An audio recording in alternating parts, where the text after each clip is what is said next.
All my friends are heathens, take it slow. Wait for them to ask you who you know. ဟုတ်ကဲ့ခင်ဗျာကျွန်တော်တို့ရဲ့ top 1အခြေခံကွန်ပျူတာသင်တန်းလေးကနေပြီးတော့ကြည့်လိုက်ပါတယ်ကျွန်တော်ဒီနေ့ sharing လုပ်ပေးမယ့်အရာလေးကတော့မိမိတို့နေ့စဉ်အသုံးပြုနေတဲ့ကွန်ပျူတာတွေကိုမဟန်းအောင်ဘယ်လိုအသုံးပြုရမလဲဆိုတာလေးပါအပန်းမကြည့်ဘူးဆိုရင်ကျွန်တော်တို့ရဲ့ YouTube channel လေးကိုလည်း like and share လေးနဲ့ subscribe လေးလုပ်ပေးပါလို့တောင်းဆိုပါရစေကျေးဇူးအများကြီးတင်ပါတယ်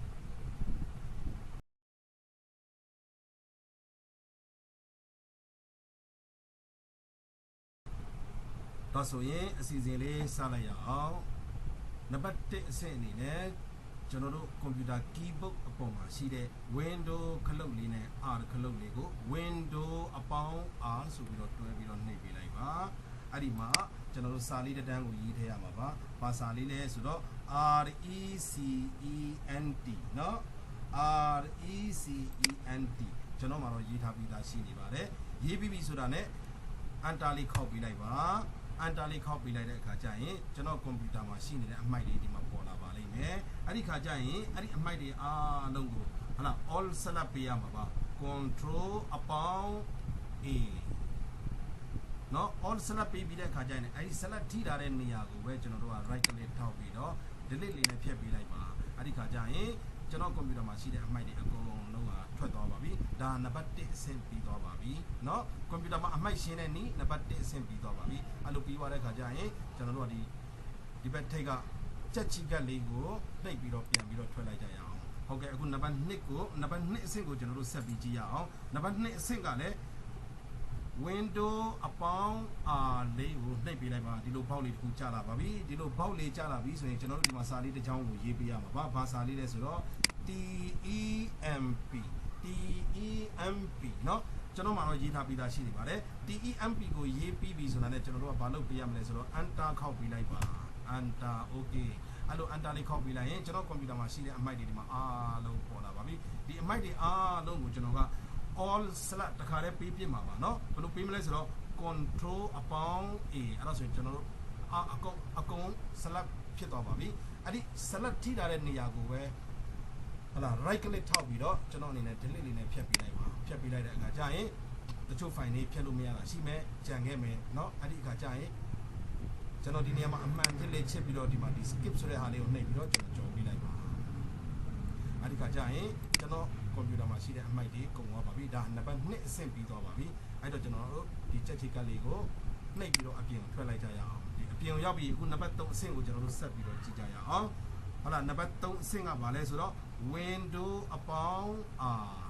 window အပေါင်း R တော့ဘောက်လေးတစ်ခုကြာလာပါပြီဟုတ်လား window အပေါင်း R နှိပ်ပြီးတော့ဘောက်လေးတစ်ခုကြာလာပါပြီကြာလာပြီဆိုတာနဲ့ကျွန်တော်တို့စာလေးတစ်ကြောင်းရေးထည့်ပေးရမှာပါဘာစာလေးလဲဆိုတော့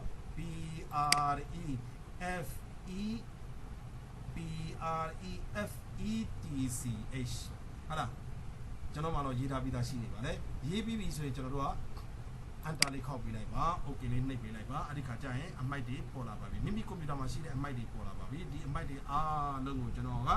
control A နဲ့ select ပေးလိုက်ပါမှာ select all ပေးလိုက်မှာပါเนาะ select all ပေးလိုက်ပြီးတာနဲ့ဒီ select အပေါ်မှာပဲထောက်ပြီးတော့ဟုတ်လား right click လေးထောက်လိုက်ပြီးတော့ delete လေးနဲ့ဖျက်ပေးလိုက်ပါ auto အားလုံးပြတ်သွားပါပြီတကယ်လို့ကြံနေခဲ့တယ်ဆိုရင်ကြံနေတဲ့ဟာတွေကိုကြံနေတဲ့အမိုက်တွေကိုကျွန်တော်ကဒီမှာအပေါင်းဒီမှာအပန်ချစ်လေးချစ်ပေးပြီးတော့ skip လေးနှိပ်ပြီးတော့ကြော်ပေးလိုက်ပါဒါဆိုရင်လည်းကျွန်တော်နံပါတ်3အဆင့်ပြီးသွားပါပြီနံပါတ်3အဆင့်ပြီးပြီဆိုရင်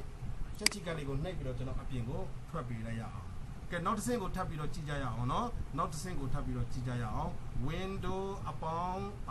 R ဒီမှာစာလေးတစ်ချောင်းရေးပြီးမယ်ဘာရေးမလဲဆိုတော့ percent TEMP percent เนาะ percent ကိုဘယ်လိုရေးမလဲဆိုတော့8ရဲ့5ရဲ့8အပေါင်း5เนาะ8အပေါင်း5အဲ့ဒါကိုတွဲပြီးတော့နှိပ်ပေးလိုက်ရင် percent ပေါ်လာပါလိမ့်မယ် TEMP ကိုရေးမယ်ပြီးအနောက်မှာ percent ထပ်ပြီးတော့ရေးပေးမယ်ရေးပေးပြီးသွားတဲ့အခါကျရင်ကျွန်တော်တို့ enter လေးခောက်ပေးလိုက်ပါခောက်ပေးလိုက်တဲ့အခါကျရင်အမိုက်တွေပေါ်လာပြီဒီအမိုက်တွေပေါ်လာတဲ့အခါကျရင်ဒီအမိုက်တွေအကုန်လုံးကို all select ပေးမှာပါကျွန်တော်ကတော့เนาะ control အပေါင်း A နဲ့ all select ပေးလိုက်မှာပါပြီးရင်ဒီအမိုက်ပေါ်မှာပဲဒီ select ပေးထားတဲ့အပေါ်မှာပဲ right click ထောက်ပြီးတော့ delete လေးကိုနှိပ်ပေးလိုက်မှာပါအမိုက်တွေအကုန်လုံးပြတ်သွားမှာပါ ကြံနေသေးတယ်ဆိုရင်ဒီမှာအမှန်ချက်လေးပေးပြီးတော့ skip လေးနဲ့ကြော်ပေးလိုက်ပါတော့နံပါတ်4အဆင့်လည်းပြီးသွားပါပြီနံပါတ်4အဆင့်ပြီးရင်ကျွန်တော်တို့ဒီချက်ချိကလေးနဲ့အပြင်ထွက်ပေးလိုက်ပါနောက်တစ်ဆင့်နောက်ဆုံးတစ်ဆင့်အနေနဲ့ကျွန်တော်အနေနဲ့ပြပေးချင်တာက window အပေါင်းဒီမှာလဲစာလေးတစ်ချောင်းရေးထည့်ရမှာပါဘာရေးရမလဲဆိုတော့ C L E A N နော် M G R အဲ့လိုရေးပြီးသွားတဲ့အခါကျရင်အန်တာလေးကိုခောက်ပေးလိုက်ပါအန်တာလေးကိုခောက်ပေးလိုက်တဲ့အခါကျရင်ဒီမှာ display up ဆိုပြီးတော့ဒီမှာပေါ်လာလိမ့်မယ်เนาะပေါ်လာတဲ့အခါကျရင်ဒါကဒီမှာ display up ဆိုပြီးတော့ပေါ်လာတဲ့အခါကျရင်ကျွန်တော်တို့ဒီဘက်ဘေးကဒီမှာပြန် outside လေးတခုရှိတယ်အဲ့ဒါလေးကိုနှိပ်ပေးလိုက်ပါနှိပ်ပေးလိုက်တဲ့အခါကျရင် तू ကမေးတယ် C ကိုရှင်းပါလား D ကိုရှင်းပါလား C ထဲမှာရှိနေတဲ့အမိုက်ကိုရှင်းပါလား D ထဲမှာရှိနေတဲ့အမိုက်ကိုရှင်းပါလားเนาะကျွန်တော်အနေနဲ့ C ထဲမှာရှိတဲ့အမိုက်ကိုရှင်းနေပါတယ်ရှင်းနေတဲ့အခါကျတော့ကျွန်တော် C ကိုနှိပ်လိုက်တယ် C ကိုအမှန်ချစ်ပေးထားတယ်ပေးထားပြီးသွားရင်ကျွန်တော် OK လေးနှိပ်ပေးလိုက်မယ်နှိပ်ပေးလိုက်တဲ့အခါကျရင် तू ကသွားနေပါပြီဒီလိုပေါက်လေးတစ်ခုကျလာပါပြီဒီလိုပေါက်လေးကျလာပြီဆိုရင်ဒီပေါက်မှာကျွန်တော်ကဘာလုပ်မှာလဲဆိုတော့ဒီမှာအမှန်ချစ်မချစ်ရသေးတဲ့ကွက်လက်လေးတွေကိုကျွန်တော်အားလုံးကိုအမှန်ချစ်ပေးလိုက်ပါပါအားလုံးကိုရှင်းနေလို့ပါเนาะအားလုံးထဲမှာရှိတဲ့အမိုက်တွေကိုရှင်းနေလို့ကျွန်တော်အမှန်ချစ်အကုန်လုံးကိုချစ်ပေးလိုက်ပါမယ်ထပ်ပြီးတော့ဆွဲချမယ်အားလုံးကိုကျွန်တော်အမှန်ချစ်ပေးလိုက်မယ်ဟုတ်လားအားလုံးအမှန်ချစ်ပေးပြီးကျွန်တော် OK ဆိုပြီးတော့နှိပ်ပေးလိုက်မယ်ပြီးရင် delete file လေးကိုနှိပ်ပေးလိုက်မယ်အဲ့ဒါဆိုရင် तू က C ထဲမှာရှိတဲ့အမိုက်တွေကိုရှင်းနေပါပြီเนาะ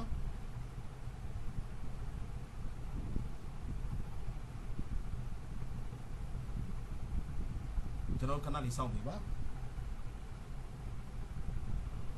โอเคဒါဆိုရင်တော့ကွန်ပျူတာမှာမိမိနေ့စဉ်အသုံးပြုနေတဲ့ကွန်ပျူတာမှာရှိနေတဲ့အမိုက်တွေကိုဘယ်လိုရှင်းရမလဲဆိုတာကျွန်တော်တို့သိပြီးလောက်ပြီလို့ထင်ပါတယ်ဗီဒီယိုလေးကိုကြည့်ပါမရှင်းတာရှိရင်ကျွန်တော် comment ပြန်ပြီးတော့ပေးပါအားလုံးကျေးဇူးတင်ပါတယ်အဆုံးထိကြည့်ပြီးတဲ့အတွက်ကျေးဇူးများကြီးတင်